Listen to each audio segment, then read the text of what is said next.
बात को दोहराते हैं बिलखुसूस ज़कात के मसले में कि ज़कात कितनी चीज़ों पर है, कितनी चीज़ों पर है? 4 चीज़ों पर। क्या क्या है?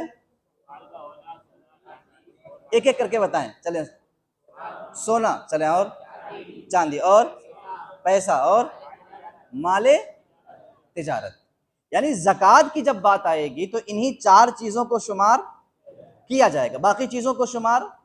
अब बाकी जो चीज़ें हैं अगर वो ज़रूरत से ज़्यादा हैं, कितनी भी ज़्यादा हैं, वो ज़कात में शुमार नहीं। हाँ, फितरे में शुमार की जाएंगी, कुर्बानी में शुमार की जाएंगी, मगर ज़कात वाले मसले में सिर्फ 4 माल को शुमार किया जाएगा।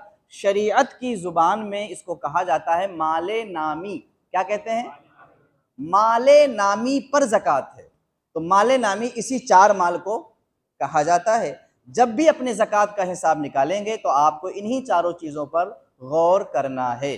मैंने आपसे अर्ज़ किया था कि आपके पास खेत है तो आप किसानी खेत करते हैं, गल्ला पैदा करते हैं, या आपने बटाई पर दे रखा है, या आपके पास बागीचा है उसमें आपने फूल वगैरह लगा रखे हैं, सब्जियां लगा रखी हैं, फल लगा रखे हैं, जो भी हैं, तो आप ये जान के रखो कि ये जो खेतों की ज़कात है ना, ये अलग है।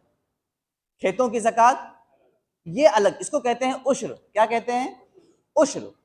ये एक अलग चीज़ है। और ये जो साल के गुजरने पर ज़कात होती है, ये ज़कात अलग है। दोनों के हालांकि वो भी ज़कात है, वो भी फ़र्ज़ है। वो जो खेत की पैदावार है उसकी ज़कात देना भी फ़र्ज़ है, और ये जो साल माल पे गुजर जाए इसकी ज़कात देना ये भी फ़र्ज़ है। मगर दोनों के अहकामात अलग अलग हैं। मिस हो जाएगा तो आप समझ नहीं पाओगे। अभी इतना ही जान के रखो कि खेतों की पैदावार पर ज़कात है। खेतों की पैदावार पर। अब खेत से आप कुछ भी पैदा करें, आपने गल्ला पैदा किया, आपने सब्जी पैदा किया, आपने फल पैदा किया, या खेत से कोई भी चीज आपने पैदा किया जिससे आप नफा लेते हैं, ले सकते हैं, तो उस पर ज़कात है। अब चाहे थोड़ा पैदा हो, चाहे बहुत ज्यादा पैदा हो, 1 कुंटल पैदा हो, चाहे 1000 कुंटल पैदा हो, की पैदावार पर ज़कात है। लेकिन ये जो ज़कात हम आप बात कर रहे हैं, सोना, चांदी, पैसा और माले तिजारत वाला, इसका हिसाब ये है कि ये साल पर पूरा होता है। कब पूरा होता है? और इसका हिसाब होता है 2.5% के हिसाब से। 100 रुपये में 2.5 रुपये होते हैं। तो ये मामला अलग है, और खेतों की पैदावार की ज़कात वो अलग है। उसका कैसे होता है? मोटी मोटी बात आप उसका जान लीजिए। खेत से जो कुछ भी पैदा हुआ उसको आप ढेर लगा दीजिए। ढेर लगा दिया आपने, चलो समझने के लिए मिसाल दे देता हूं कि आपके खेत से 100 आम पैदा हुए। कितने आम? 100 आम पैदा हुए। अब आपने क्या किया? टोटल आम को इकट्ठा किया और 10 कूरे लगा दिए। 10-10 करके 10 कूरे। कूरे समझते ना आप? ढेरी। ढेरी लगा दिए। इसको कहेंगे 10 हिस्सा। क्या कहेंगे? 10, है ना?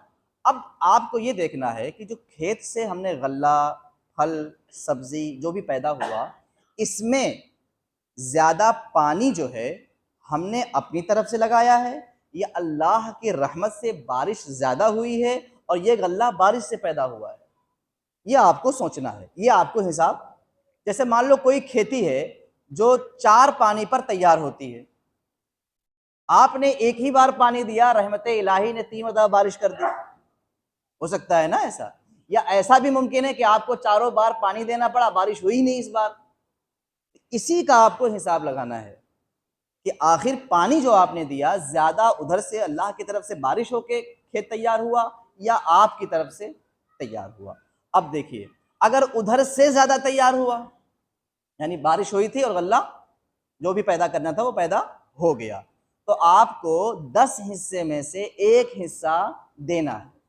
10 हिस्से में से 10 किलो में से 100 किलो में से। समझ में आ गई बात?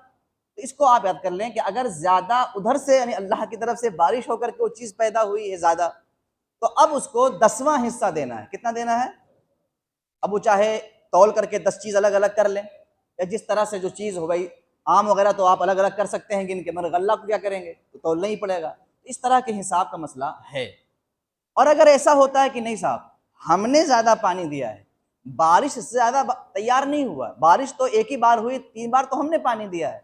अब शरीयत ने आपके लिए आसानी किया और फरमाया कि ऐसा करो, जो 10वां हिस्सा दे रहे थे 10वां अब नहीं देना है, अब 10वें हिस्से का आधा देना है, 10वें हिस्से का।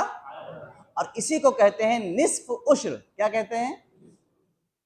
उश्र का मतलब 10 और निस्फ उसका उश्र का मतलब है 10 का आधा। उसी को आम बोलचाल में कहते हैं 10वां या 20वां। तो ये पैदावार की ज़कात है और खेत से जितनी बार पैदा होगा उतनी बार, जैसे आप एक साल में एक खेती करते हैं तो उसकी ज़कात, आप साल में 4 खेतियां करते उसी से 4 खेती पैदा करते हैं तो 4 बार ज़कात, 2 बार खेती करते हैं 2 बार, वो एक अलग चीज़ है। मगर फिलहाल हमें जिस मसले पर गुफ्तगू थी इसलिए बता दिया कि ये वाली बात भी बीच बीच में आ जाती है, तो आप याद रखें कि ये भी फ़र्ज़ है और ये भी फ़र्ज़ है। तो ये जो है सोना चांदी रुपया पैसा माले तिजारत है, इन्हीं चारों का हिसाब लगाया जाएगा। टोटल करने के बाद आपका जो कर्ज आपके ऊपर है उसको माइनस करेंगे, फिर देखा जाएगा कितना बचता है। अगर निसाब के बराबर है तो आपको ज़कात निकालनी है। अब आप 2.5% के हिसाब से ज़कात निकाल दीजिए। दुरूद पाक